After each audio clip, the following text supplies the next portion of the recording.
This is another big answer that I got from multiple people. Someone wrote, "For me right now, I do not think I'm able to recover because I feel I do not deserve to recover. I'm trying, but the closer I get to recovery, the harder I fall back into it. I seem to take one step forward and two steps back.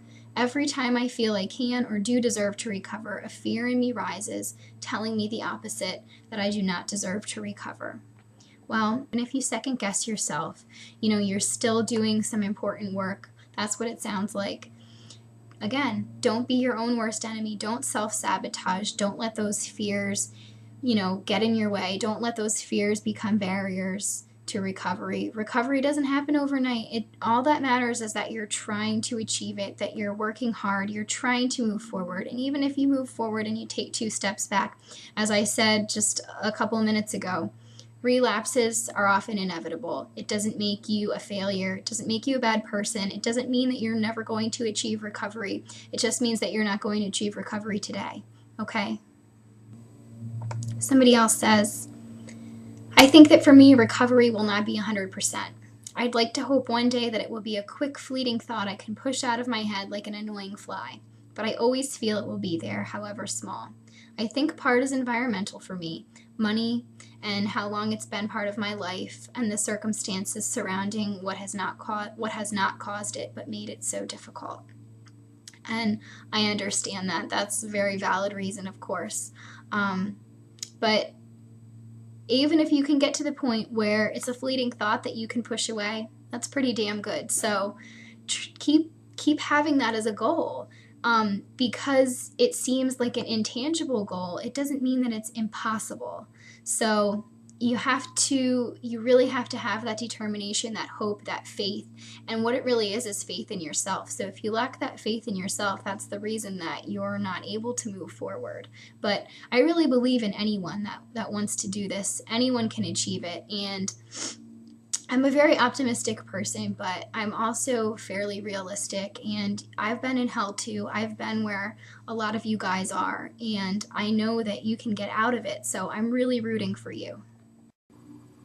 Other viewers mentioned, again, very hard to access treatment, things like that, being put on waiting lists or things like that, or having the focus be purely on weight restoration, which, as we all know, is not, the only thing as far as an eating disorder is concerned.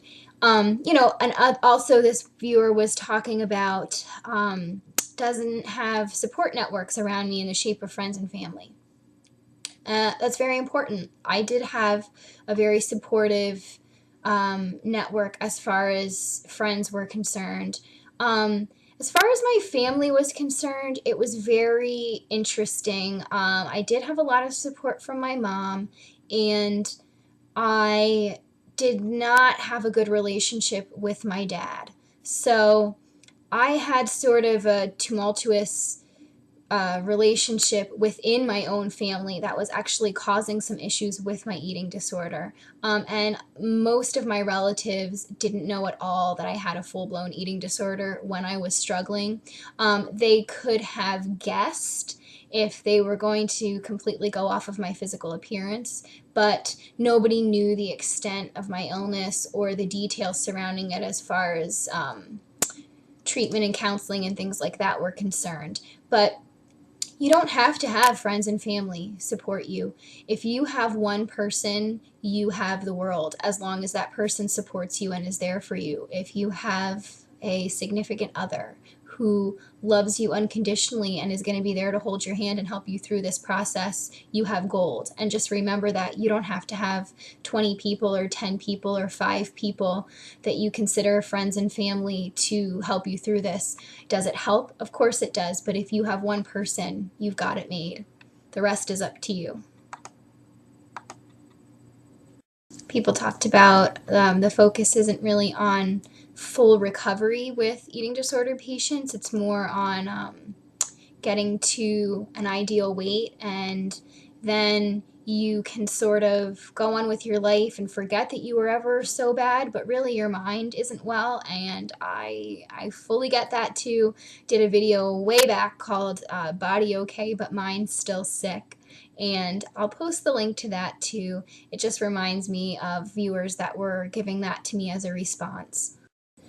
People were also very honest with me. I got some responses that they answered in many ways saying, because of this and this and this and this, but really the real answer is because I don't want it. I don't want it enough right now. And that's a really honest answer. And of course, that is going to prevent you from achieving full recovery. And I think the fact that you realize that is really important, because I do think most of the time people are giving what seem like valid reasons and maybe a valid reason for a very short period of time, but in the end are really just excuses to continue on as you are.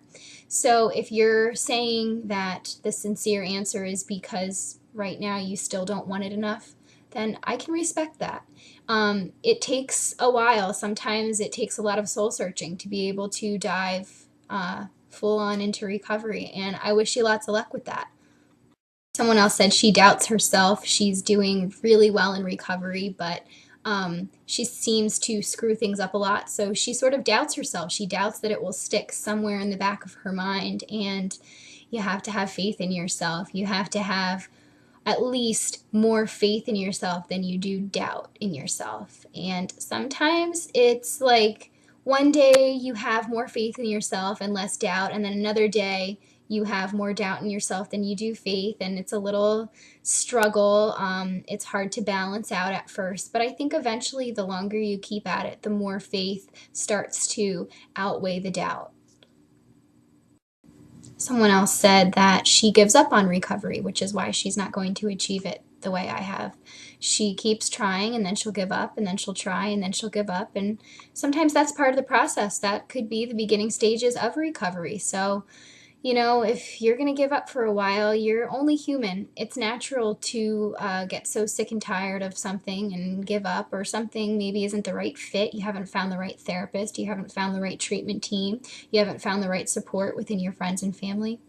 Keep trying. Just because you give up once doesn't mean recovery is a complete wash.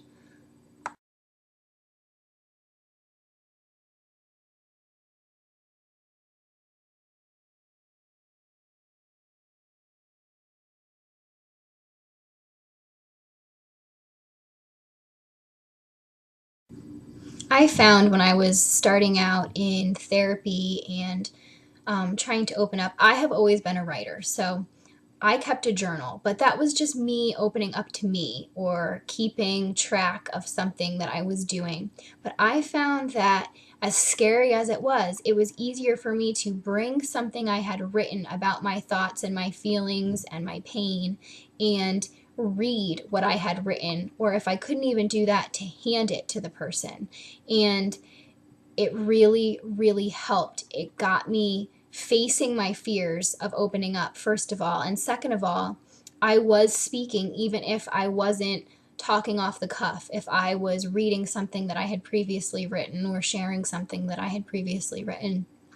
And, I would just suggest that as a tip or a trick. And you really have to keep at it. I mean, that's what I keep saying to so many of these responses. But I don't know if it will make anyone feel any better that I have been in the shoes of many of you. Things that you're saying are things that I've experienced. So I still stand by. If I was able to get here and I was once there, you can get here too. I want to thank everyone for all the many responses I got. I know I didn't read them all individually, but the reason I didn't is because many of them were saying the same things. So if I got any of the same answers in different words, I sort of summed things up, or I read one person's and it was collectively being the answer for several people's responses to me. And I thought it was very sad that so many people really were saying that they still didn't think that they could achieve the kind of recovery that I had, and giving me those reasons. And only a very few people were saying that they do have faith in themselves and they do think that one day they'll get to where I am. So to all those people, as few of you as there were, I want to say that's great. And I'm so glad that you have that attitude, because that's what's really going to make it stick.